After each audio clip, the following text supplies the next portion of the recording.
Magandang gabi mula dito sa DOST Pag-asa. Narito ang latest weather update tungkol dito sa binabantayan nating bagyo na si Typhoon Juan ngayong Sabado, November 8, 2025. Base sa latest weather satellite image, kasalukuyan itong si Bagyong Juan ay nag-intensify dito sa Philippine Sea habang kumikilos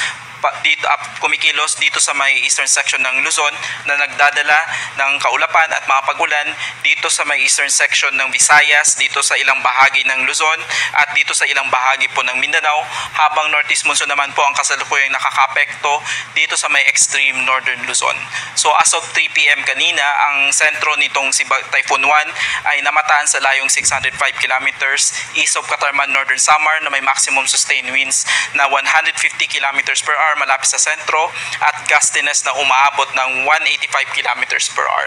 Kasalukuyan po itong kumikilos west-northwest sa bilis na 30 kilometers per hour.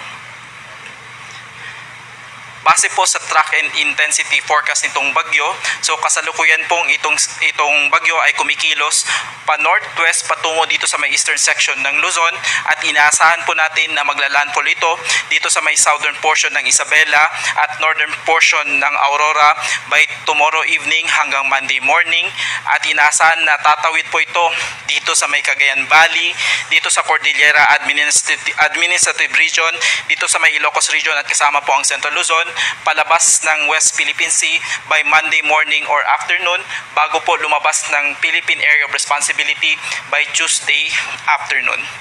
Nakikitaan po ito ng slight chance na magkakaroon ng slightly shift pababa ng itong track, kaya maaari pong magkaroon ng direct hit or maglandfall ito dito sa may Catanduanes. Habang tumatawid po ito sa ating kalupaan, maaari po siya makaranas ng slight weakening dahil po sa interaction nitong bagyo sa kalupaan ng Luzon bago po lumabas ng West Philippine Sea, at nakikita po natin na possible tonight or bukas ng umaga ay maaari po itong mag-intensify from typhoon to super typhoon, at habang kumikilos po ito dito sa ating kalupaan ay maaari mapapanatili niya po yung typhoon category hanggang makalabas po ito ng ating Philippine Area of Responsibility. Kasalukuyan, ang pinakamalapit na approach nitong Bagyong Juan ay dito sa may area po ng Catanduanes by tomorrow morning or afternoon, and maaari po ito maglandfall dito sa Aurora, Isabela by tomorrow evening or Monday morning. Kasalukuyan nakataas po ang signal number 3 dito sa may area po ng Catanduanes, dito po sa eastern section ng Camarines Sur, eastern portion ng Albay, dito sa may northeastern portion ng Northern Samar, habang signal number 2 naman po ang nakataas, particularly dito sa may eastern portion ng mainland Cagayan, kasama po ang Isabela, Quirino, Nueva Vizcaya, Aurora, Nueva Ecija, Bulacan, Metro Manila, Rizal, Laguna, Quezon at Marinduque. Signal number 2 pa rin po ang nakataas sa may Camarines Sur, rest of Camarines Norte, rest of Camarines Sur, rest of Albay, rest of Sorsogon, Burias and Ticao Islands, rest of Northern Samar, dito sa may northern portion ng Eastern Samar. Signal number 1 ang nakataas sa may Batanes, rest of Cagayan including Babuyan Islands, dito sa may Apayao, Abra, Kalinga, Mountain Province, Ifugao, Benguet, Ilocos Norte, Ilocos Sur, La Union, Pangasinan, Tarlac, Pampanga, Zambales, Bataan, Cavite, Batangas. Dito din po nakataas ang signal number 1 sa rest of Masbate, Romblon, Oriental Mindoro, Occidental Mindoro, kasama po ang Lubang Islands, Calamian Islands, Cuyo Islands, rest of Samar Province, rest of Eastern Samar, Biliran, Leyte, Southern Leyte, Bohol, northern and central portion ng Cebu, kasama po ang Bantayan Islands at Camotes Islands, northern portion ng Negros Occidental at northern portion ng Negros Oriental. Signal number 1 pa rin po dito sa may Guimaras, Iloilo, Capiz, Aklan,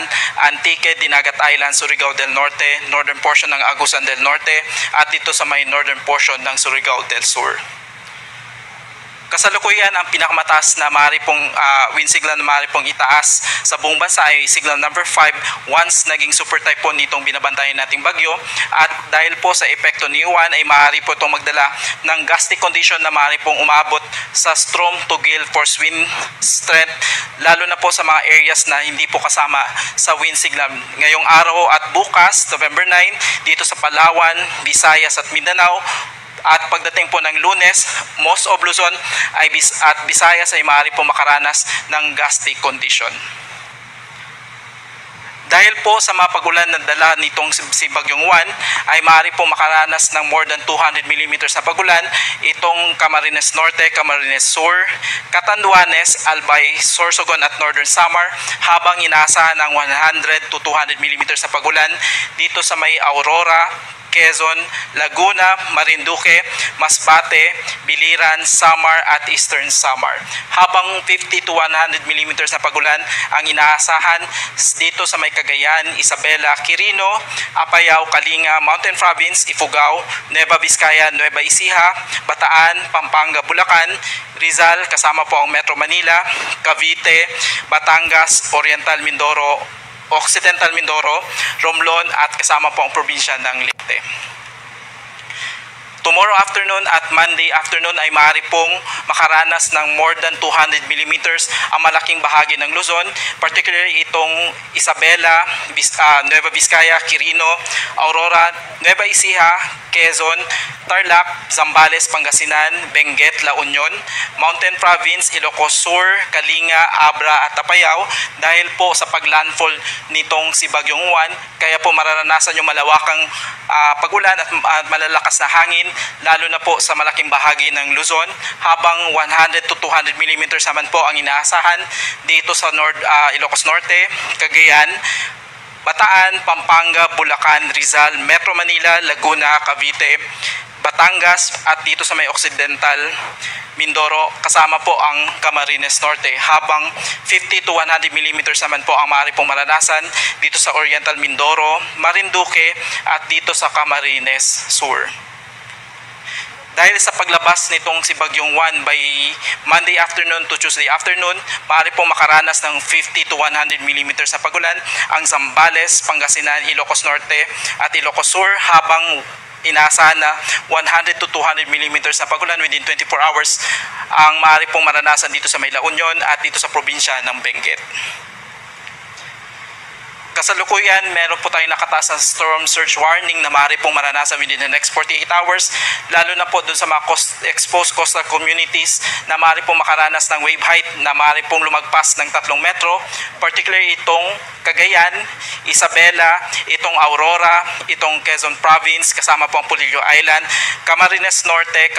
Catanduanes, itong Albay, Sorsogon at ito pong Pangasinan. Habang 2.1 to 3 meters naman po ang maaari pong maranasan na storm surge,